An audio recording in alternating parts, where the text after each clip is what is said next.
She looked me in the eye and told me I was not invited, not to a stranger's party, not to some event I had nothing to do with, to the party I had paid for, every single dollar of it, the venue deposit, the catering, the floral arrangements, the custom cake, the open bar that she had specifically requested and I had specifically approved and paid for without a single complaint.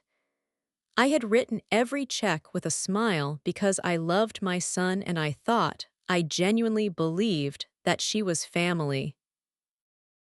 And then she sat across from me at my own kitchen table, in the house where my son grew up, and told me that my presence would make her uncomfortable and that she hoped I would understand. I did not understand, but I smiled. And that smile was the last mistake I ever made for that woman. Before we go any further, I need to ask you something. If someone took your money, planned a celebration with it, smiled at you every Sunday dinner, and then quietly removed your name from the guest list, what would you do? Would you confront them? Would you walk away and say nothing? Or would you do what Eleanor did, wait, watch, and let the truth do all the heavy lifting? Tell me in the comments, because the line between keeping the peace and losing your dignity is razor thin, and Eleanor walked it for 3 years before she finally stepped off. Stay with this story.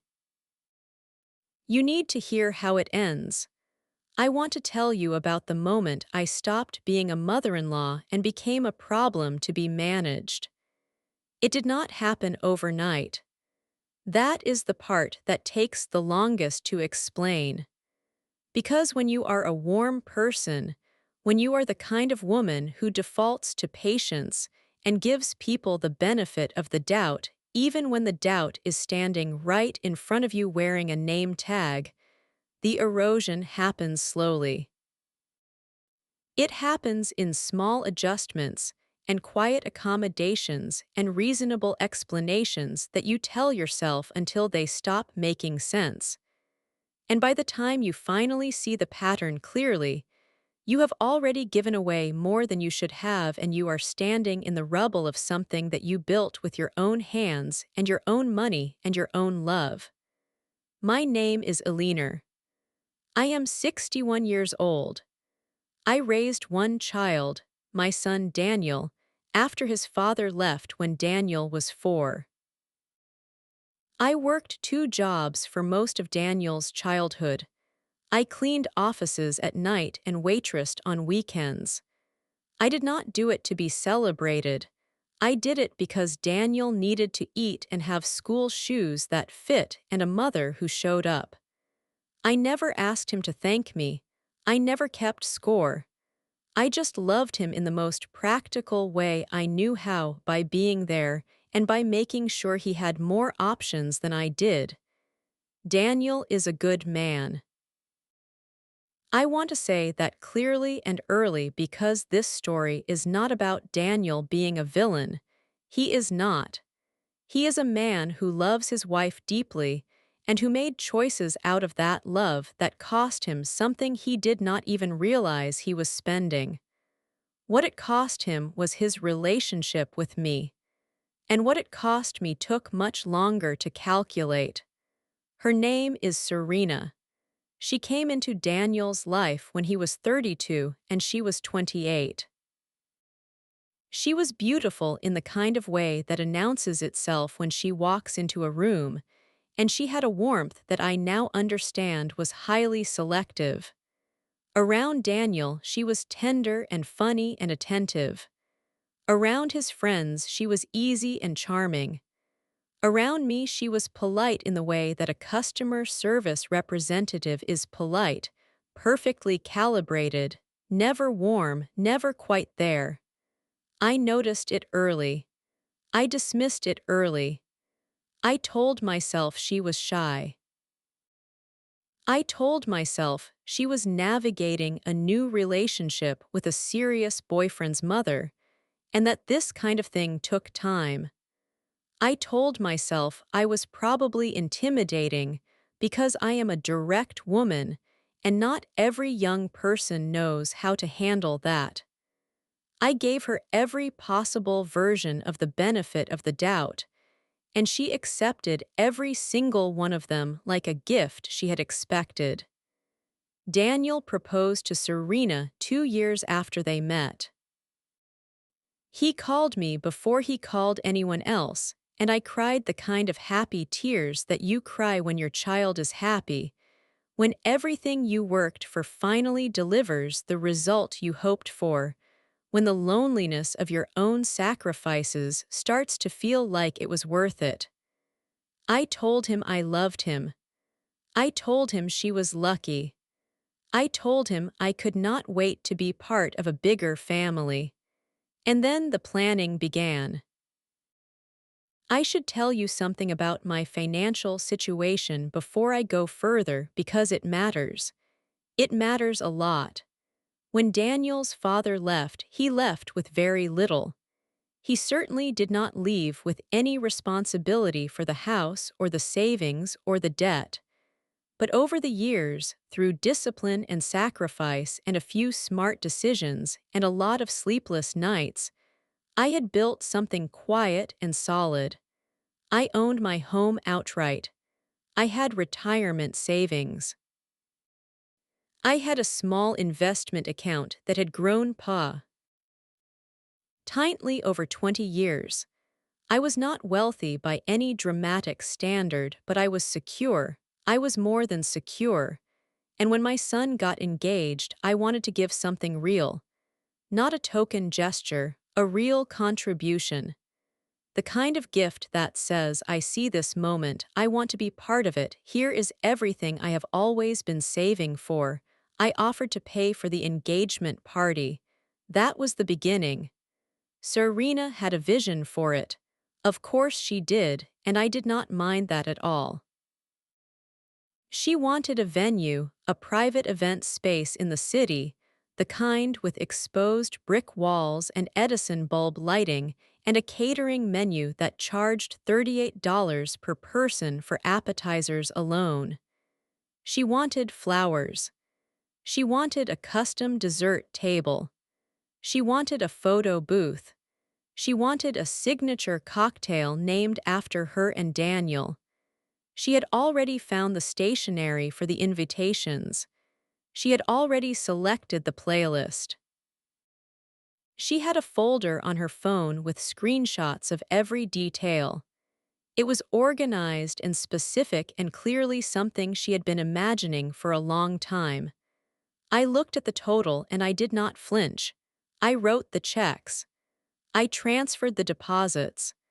I communicated with the venue coordinator directly because Serena gave me her contact information and asked me to handle the logistics since I was, in her words, so good at organizing things. I spent weeks coordinating.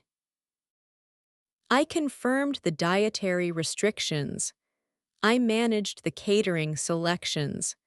I dealt with a problem with the original florist and found a replacement that matched Serena's vision. I did all of this without a single complaint because I wanted her to feel taken care of. I wanted her to know that this family, my side of this family, was going to show up for her. The total came to just over $14,000. I paid every penny. And then, 11 days before the party, Serena asked if we could have lunch. We met at a cafe near her office. She ordered a salad and a sparkling water. She was dressed beautifully, as always. She smiled at me across the table and said she had been thinking about the party and she had something a little delicate to discuss, and she hoped I would be understanding because she knew it was an unusual request. She said that she had been talking with her mother and her close friends, and they had all agreed that the engagement party should feel intimate and personal.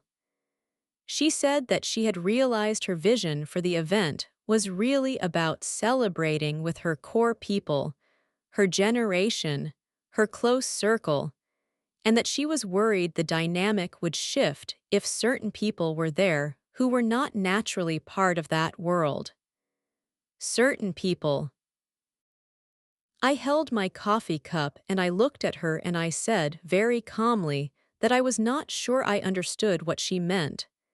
She said she meant me, and Daniel's Aunt Patricia, and Daniel's childhood friend Marcus, who had already RSVP'd and was flying in from another state.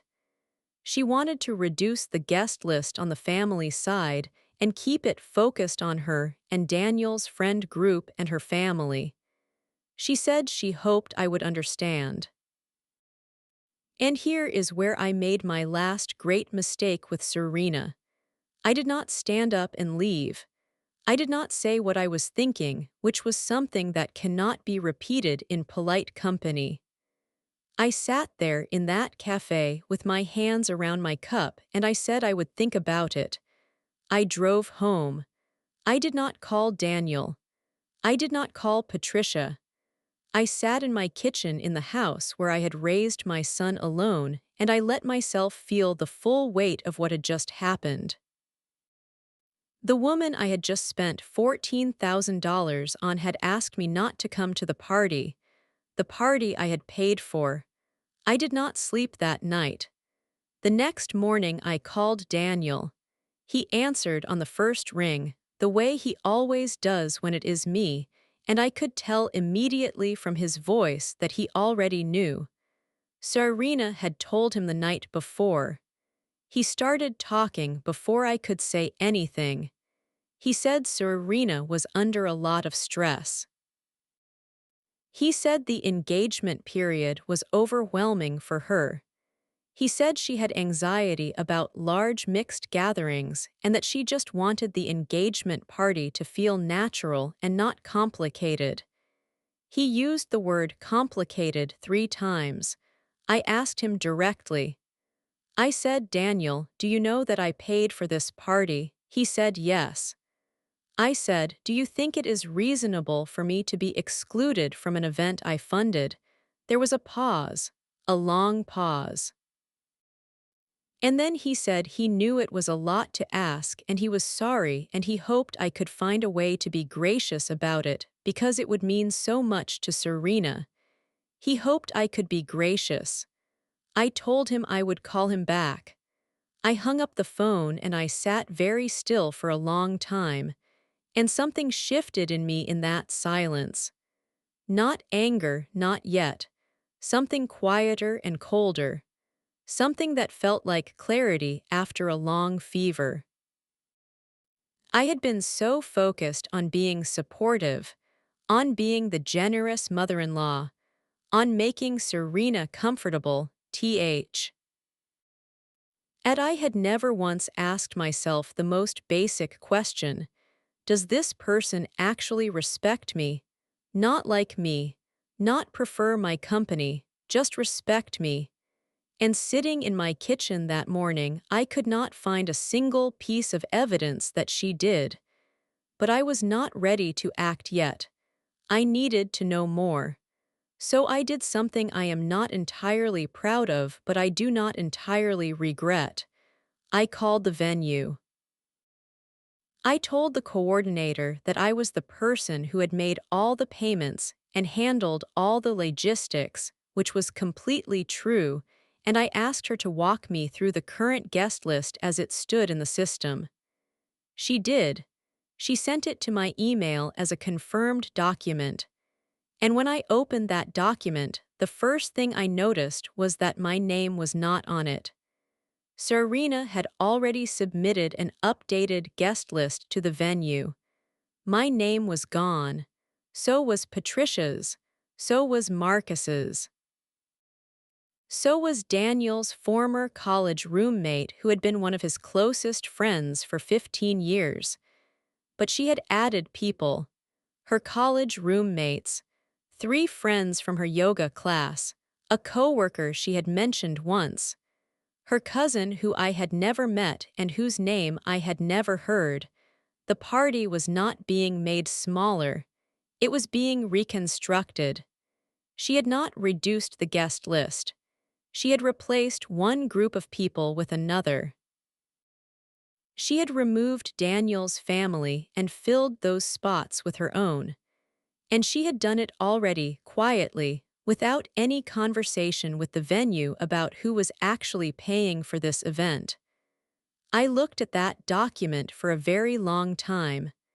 Then I called a woman named Carol, who is my accountant and also one of my oldest friends, and I read her the whole situation without editorializing.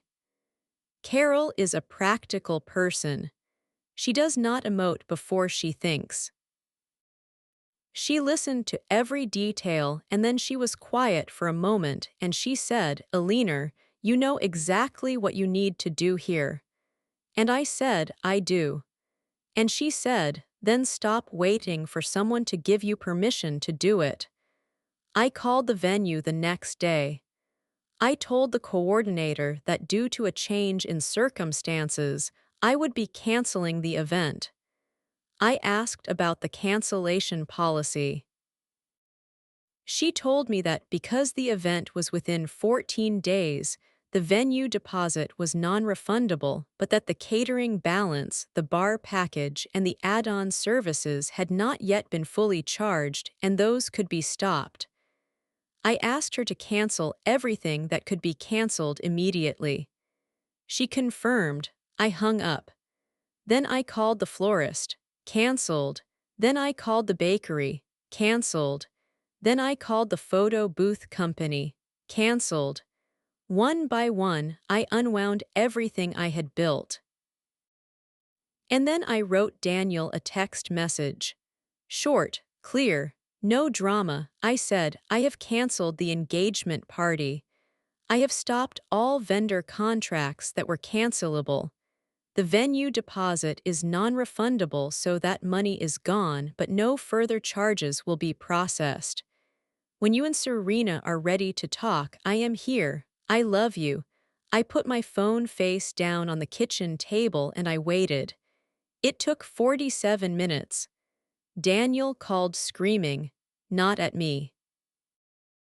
I have to be fair, he was not screaming at me specifically.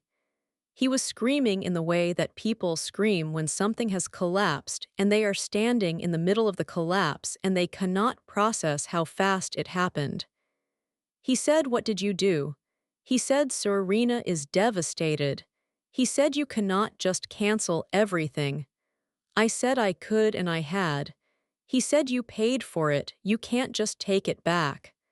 I said, "Actually, Daniel, yes, I can. When you pay for something, you have the right to cancel it." He said, "This is not how family acts." And I said quietly, "Tell me more about how family acts, Daniel, because I would love to understand your framework on that." There was a silence that felt like a held breath. He said he needed time to think. I said, "Take all the time you need." I said I was not going anywhere and I was not angry and I loved him completely and none of that had changed. But I said I was also not going to pay for an event I was not invited to, and if that made me unreasonable, then we had very different definitions of the word. He hung up. Then Serena called. "I want to tell you about this call carefully because it matters." Because it was in this call that I finally got to see, clearly, without any softening or confusion, who I was actually dealing with. She did not lead with an apology. She led with a tone. A controlled, deliberate, slightly cold tone that she had clearly prepared. She said that what I had done was impulsive and hurtful, and that I had ruined something that she had been planning for a long time. She said that I had made her engagement period into a trauma. She used the word trauma. She said she had been nothing but welcoming to me and that she did not deserve to be punished like this for simply wanting her own space at her own party. Her own party. I asked her to repeat that. She did. I said, "Serena, just to make sure." We are both working from the same facts who paid for this party. She paused. I said the venue deposit, the catering, the bar, the flowers, the cake, the photo booth, the stationery, who paid for all of that. Another pause. I said I did. Every dollar came from my account. I said I am not angry about that. I offered to do it. But I want you to help me understand how a party that I funded entirely became your own party in which I had no right to a seat. She said that money does not buy presents at a private event. She said that just because someone pays for something does not mean they are owed attendance. She said this in the voice of someone who had rehearsed it, and I realized with a very cold and specific clarity that she had actually thought through this argument in advance. She had prepared for this conversation. She had anticipated that I might push back, and she had a philosophical framework ready to deploy.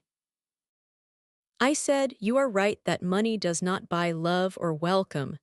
I agree with that completely. But I want you to know something. This is not about the money. The money is gone and I accept that. What this is about is that you sat across from me at a lunch table and asked me to excuse myself from an event that I spent weeks organizing and $14,000 funding, and you did it with a smile. And you expected me to smile back and say, of course, dear, whatever you need. And I did not do that. And I will not do that. And I think that is the first honest thing that has happened between us in 3 years." She hung up. I made a cup of tea. I sat by my kitchen window. Outside, the neighbor's dog was barking at something in the bushes. The afternoon light was coming in at a low angle, the way it does in autumn, warm but without heat. I thought about Daniel at age 7, sitting in almost this exact spot, eating cereal before school. I thought about how much of my life had been organized around making sure he was okay. And I felt something strange, not sadness, not victory. Something more like the sensation of setting down a very heavy bag that you have been carrying so long you forgot it was in your hand. But the story was not finished. It was barely half over. In the days that followed the cancellation, the calls and messages came in waves. Serena's mother called me. Her name was Diane, and she was icily polite in the way that certain women of a particular generation use politeness as a weapon. She told me that I had caused her daughter a great deal of distress, and that she hoped I understood the damage I had done to the relationship between my son and his future wife.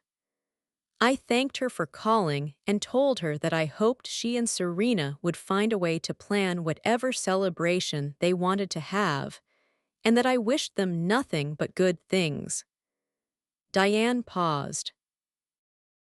She clearly expected me to be more rattled than I was. She said, "Is that all you have to say?" I said yes, and I said it warmly, without sarcasm, because I meant it. I genuinely wished them well. I was done fighting for a seat at a table where I was not welcome. What I was not done with was protecting myself. Daniel came to see me 3 days after the cancellation. He sat in my living room with his hands clasped between his knees in the way he has sat since he was a teenager when something was weighing on him, and he said, "Mom, I need you to fix this." I looked at him for a long time before I answered. I said, "Daniel, what exactly do you want me to fix?" He said he wanted me to apologize to Serena for canceling everything without warning. I said I would not do that. He said, "Why not?" I said, "Because I do not believe I was wrong." He said, "She is going to be my wife." I said, "I know that. And I love you and I support your marriage completely. but I cannot apologize for drawing a boundary that I should have drawn months ago. He said, "What boundary?" I said, "The boundary between generosity and being used." He started to speak and I held up my hand, not harshly, just clearly. I said, "Let me say something to you and I need you to really hear it." I said, "I gave Serena every benefit of every doubt for 3 years. I adapted. I made myself smaller in conversations to make her more comfortable. I never once criticized her to you or to anyone.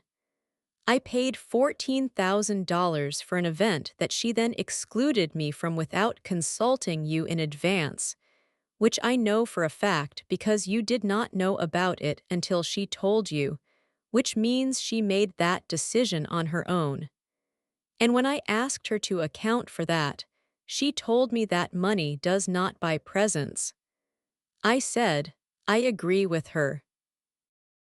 But Daniel, love and respect should also not be for sale, and I have been purchasing both for 3 years and I have nothing to show for it. Daniel was quiet. He rubbed his face with both hands. He was not angry anymore. He looked tired. He looked like a man standing between two things he loved and finding that the space between them was smaller than he had thought. He said, "I don't know what to do, Mom." I said, "You don't have to do anything right now. I am here. I am not going anywhere. I love you. But I am not going to keep funding my own exclusion, and I am not going to pretend that what happened was okay just because it is easier than saying it was not." He left without a resolution. But he left differently than he had arrived. Something had shifted in how he was hearing me. I could feel it, the way you feel a change in weather before the sky shows you anything. The following week, I made an appointment with my attorney. Her name is Susan and she has handled my financial affairs since I sold a small rental property I had owned for 12 years. I told her the full situation, not just the party, all of it, because here is what I had not yet told you: the party was not the only financial issue. It was not even the biggest one. 3 months earlier, Daniel had come to me with a proposal. He and Serena wanted to buy a house. The market was difficult. They had good income but not enough saved for the down payment they wanted on the neighborhood they had chosen, and the neighborhood mattered to Serena because her sister lived nearby, and she had already enrolled herself in the mind that this was where they would live. Daniel asked if I would consider contributing to the down payment as an early inheritance gift. He said he had done research on the tax implications. He said it would mean the world to both of them. I said I would think about it. I thought about it. I talked to Carol. I looked at my finances. I had, at the time, the full context of a woman who had bent over backward to be a good mother-in-law and who had been rewarded with warmth from Daniel and cautious politeness from Serena. I thought the party issue was an isolated rough patch, a stressful moment in wedding planning. I thought that once the wedding was over and they were settled, the dynamic would even out. I gave them $80,000 toward the down payment. 8 months later, I was being uninvited from a party I was paying for. I sat in Susan's office and I gave her the full picture. The 80,000, the 14,000, the pattern of exclusion, the replacement of Daniel's family members with Serena's circle, the pre-prepared argument about money not buying presents. Susan listened with her reading glasses pushed up on her head and her pen absolutely still. When I finished, she said, "Eleanor, I want to ask you a few questions about the nature of the $80,000 transfer." I said, "Ask whatever you need." She said, "Was there a written agreement of any kind?" I said no. She said, was it designated as a gift or a loan in any formal way? I said it had been informal. She said, was there any documentation at all, an email, a text exchange that described the purpose or the expectation? I said there were text messages on my phone between me and Daniel discussing the purpose of the transfer. She said, I need those texts. I pulled out my phone and I forwarded her the entire thread. Every message from the initial conversation about the house to the confirmation of the transfer amount to the thank you messages Daniel had sent afterward. Every single one. Susan read through them while I sat across from her, and I watched her face for information, and she gave me very little, which is exactly what a good attorney does. She said, here is what I can tell you. Because the transfer was informal and undocumented as a gift in legal terms, there may be some protective actions we can take, particularly if the marriage proceeds and the property situation changes down the line. She said she wanted to draft a formal letter that could serve as documentation of the original understanding of the transfer. She said she also wanted me to begin keeping very clear records of any financial communications going forward, in writing, no exceptions. She said she was not predicting a worst-case scenario, but that the pattern I had described was one she had seen before, and it was better to be prepared than to be caught without documentation. I walked out of Susan's office with a folder of notes and a new habit. I wrote everything down. In the same week, something happened that I had not anticipated. Patricia called me. Patricia is Daniel's aunt, his late father's sister, and she was one of the people Serena had removed from the revised guest list. Patricia and I have always gotten along. We are not close in the way that people who share the same blood are close, but we have always respected each other. She had seen Daniel grow up from a respectful distance. She had come to his graduation. She had sent generous gifts and thoughtful cards. She was, by any standard, a decent woman who deserved to be at her nephew's engagement party. She had found out about the guest list change not through me but through Marcus. Marcus had called the venue to confirm his dietary preferences. He has a severe nut allergy and always confirms in adv. Ants and the venue coordinator had looked up the reservation and told him very gently that his name was no longer showing on the list and asked if there had been an error. Marcus was understandably confused and hurt. He called Patricia because they had traveled to parties together before. Patricia called Daniel. Daniel, to his credit, did not lie to her. He told her there had been a change to the guest list and that it had been Serena's decision. He apologized and said he was sorry.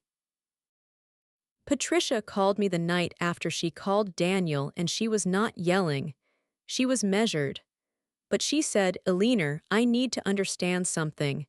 She told me everything she had learned from Marcus and Daniel.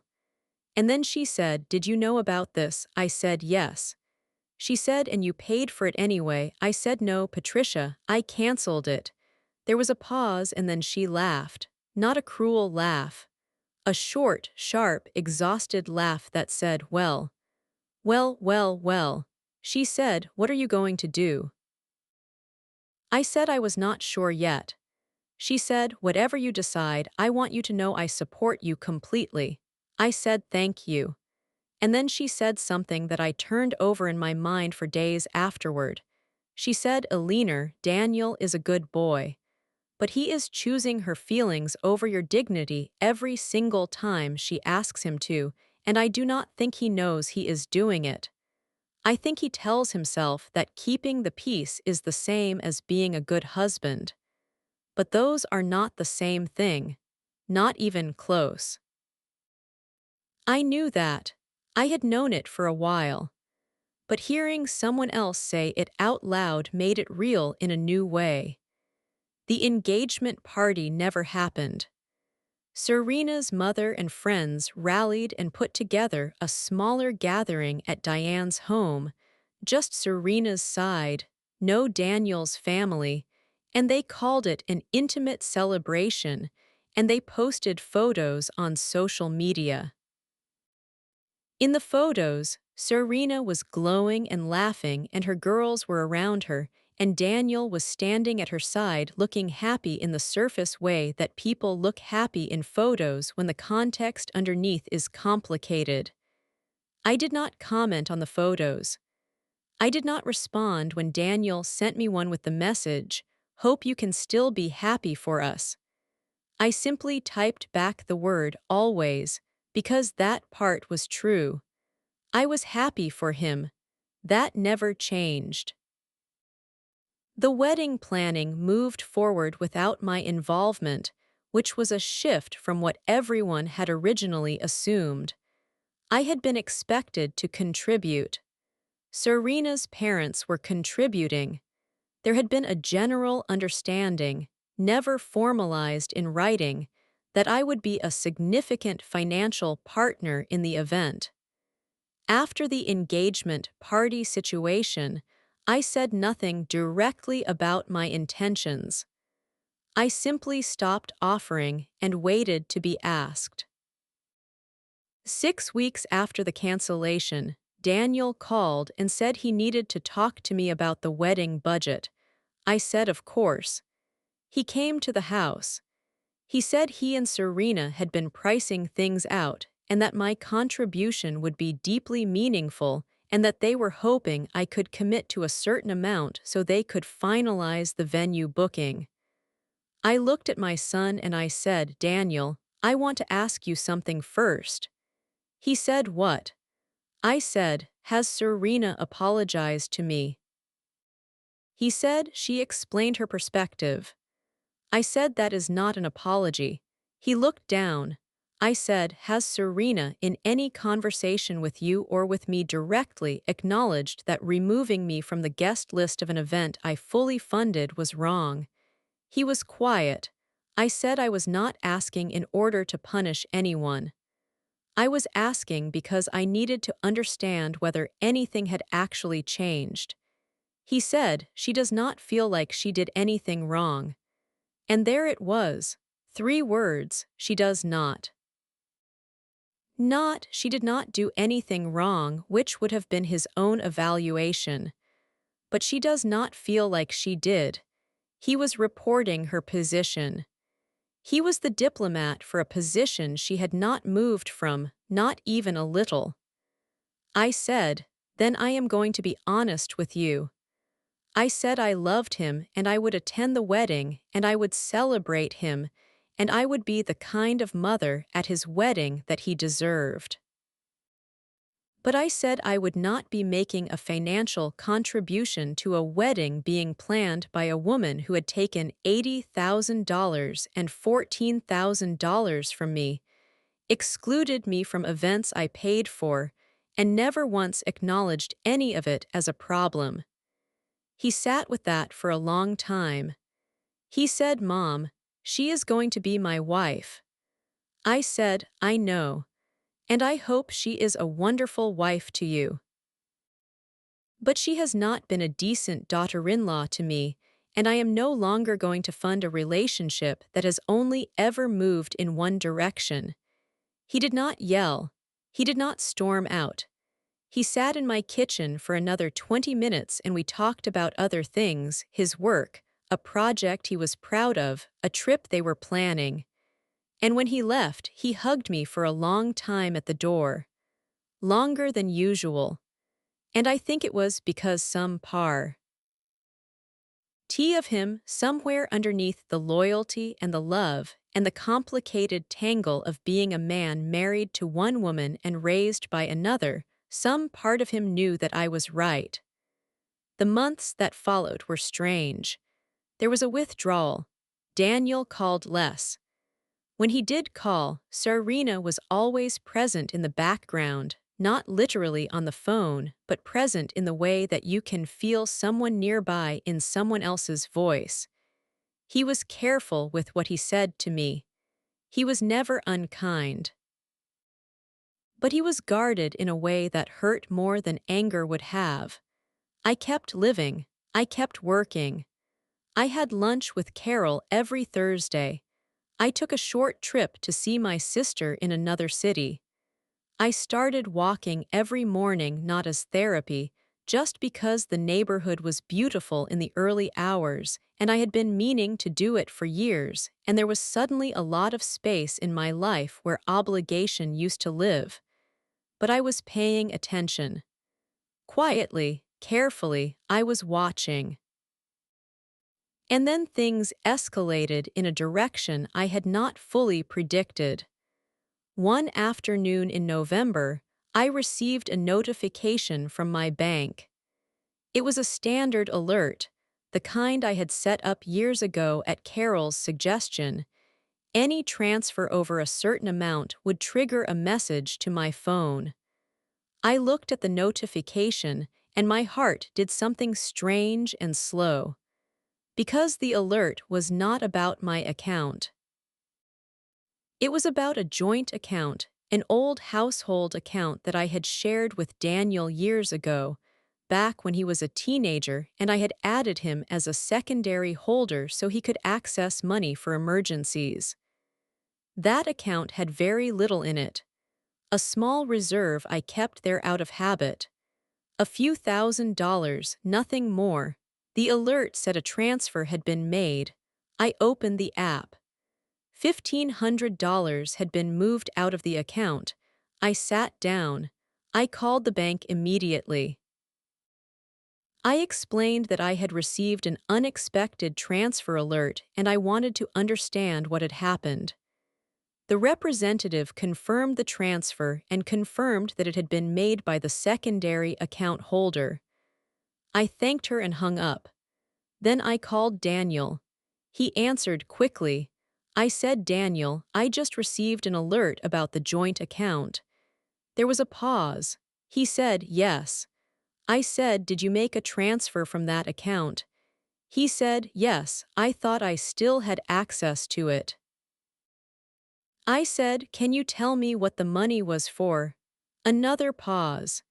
He said it was for a deposit on something Serena had needed urgently, and that he had been short that month, and he had meant to transfer it back, and he was sorry, and he had not thought it would come up. He said it as one long sentence with no pauses, the way you speak when you have already rehearsed it. I thanked him for explaining. I told him I needed to call him back. I hung up and I called the bank again and I removed Daniel as a secondary holder on that account. Then I called Susan. Susan said, "Document it." I did. I had it in writing, date, amount, account, confirmation of transfer, transcript of the call with Daniel, everything in the folder. But here is the part that shifted everything. Because it was not the transfer itself that was the most important discovery that day. It was what the bank representative said while I had her on the phone the second time. She mentioned, in the course of explaining the account change, that she could see there had been one previous transfer I might want to verify as well, from several months earlier. I said, "Please tell me more." She said there was a smaller transfer, $320, from about 6 months prior. I had not received an alert for that one because it was below the threshold I had set. She confirmed the date and the amount. I thanked her and I called Carol. Carol is an accountant. She is quiet and precise and she approaches information the way a surgeon approaches a patient without drama with tools. I told her about both transfers. She said, Eleanor, do you have your statements from the past 3 years on that account? I said I could pull them. She said, pull them and send them to me. I pulled them. I sent them. Carol called me back 2 hours later. She said, there are 4 transfers over the past 3 years. The one you just caught, the one from 6 months ago, and 2 smaller ones from 18 months ago and 22 months ago. The combined total is just under $4,000. I want to be clear about something. $4,000 was not a number that threatened my financial security. I am not telling you this story because I was destroyed by $4,000. I am telling you this story because of what $4,000 means in this context. It means that, for at least 2 to 3 years, while I was writing large checks and smiling at Sunday dinners and making myself smaller to be more comfortable to be around, someone in this family had decided that my resources were available on demand without asking. Without accountability. Why without so much as a text message? The party was not a one-time misjudgment. The 80,000 was not a single overreach. The 4,000 was not a surprise. It was a pattern. It had always been a pattern. I had just never had the receipts to prove it before. I brought everything to Susan, the statements, Carol's analysis, the text threads about the 80,000, the documentation I had been building for months. Susan looked through it all and she said, I want to recommend a few steps. First, close the joint account entirely and transfer the remaining balance to your personal account, which I was already doing. Second, draft a formal letter documenting the $80,000 transfer as a gift made in good faith, which we would send to Daniel to acknowledge and sign, not to demand repayment, but to establish a clear record. Third, update my will and any relevant financial documents to reflect my current intentions. That third point hit me with more weight than I expected. I had written my will years ago. Daniel was my sole beneficiary. That had always seemed obvious and correct, the natural conclusion of a life of sacrifice on his behalf. Sitting in Susan's office, I felt the ground shift slightly under the word soul. I was not angry enough to cut my son out. I was not that kind of mother, and this was not that kind of story. But I understood, maybe for the first time with full clarity, that financial documents are not just about love. They are about protection. They are about what happens when love gets complicated, when marriages get difficult, when the person you raised and the life they choose do not align in the ways you imagined. I did not rewrite my will dramatically, but I made changes. Careful, considered changes with Susan's guidance. I added a trust structure with specific conditions. I named Carol as an independent trustee. I created a framework that would protect my legacy and allow me to give generously to Daniel in a way that could not simply be redirected without my knowledge or consent. Then I contacted Daniel and asked him to come and sign the documentation of the $80,000 transfer. That conversation was its own chapter. He arrived with Serena. I had not expected that. I had asked him to come alone, but he came with her, and I understood immediately that she had insisted on being there. She sat in my living room with the posture of someone bracing for impact. Daniel sat next to her. I sat across from both of them with Susan's letter in my hands. I explained the document clearly and calmly.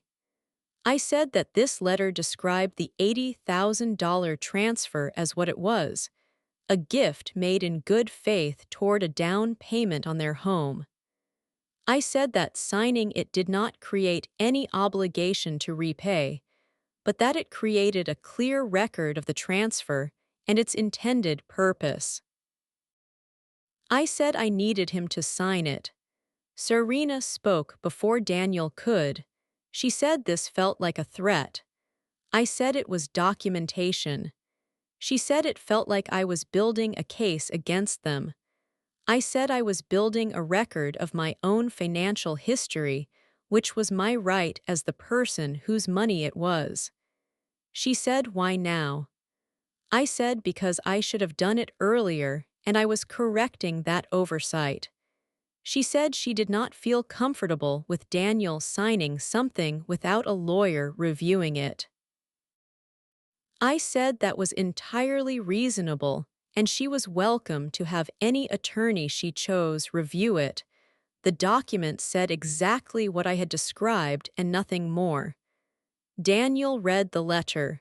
He read it twice. He looked at me, and I held his gaze, and I put as much love into my eyes as I could, because I loved him and I wanted him to know it. He picked up the pen and he signed it. Serena stood up and left the room. Daniel sat with the pen still in his hand after she walked out, and he looked like a man who had just signed something much larger than a single piece of paper. I got up and made us both tea, and we sat quietly for a while, and I did not ask him what he was feeling, and he did not try to explain. Some conversations do not need words. Sometimes sitting still with someone you love is its own kind of communication. He said before he left, "Mom, I'm sorry." I asked him what he was sorry for. He said he wasn't sure exactly. He said he just was. I told him that was enough for now. The wedding happened 6 months later. I was there. I wore a beautiful dress. I was gracious and warm, and I danced and I laughed and I hugged my son and told him he was the best thing I had ever done. I was polite to Serena, and she was polite to me, and we maintained a careful, clean distance that suited both of us in a way that honesty had finally made possible. Her family was warm and friendly, and I was warm and friendly back. It was not the relationship I had once hoped for. It was the relationship that truth had carved out between us, and I had decided to live inside that truth with dignity. In the months following the wedding, something unexpected began to happen with Daniel. He called more, not less. More, not because things had gotten better with Serena. I did not ask and he did not volunteer, but because something in our relationship had changed. The weight of performance was gone. I no longer pretended that everything was fine when it was not.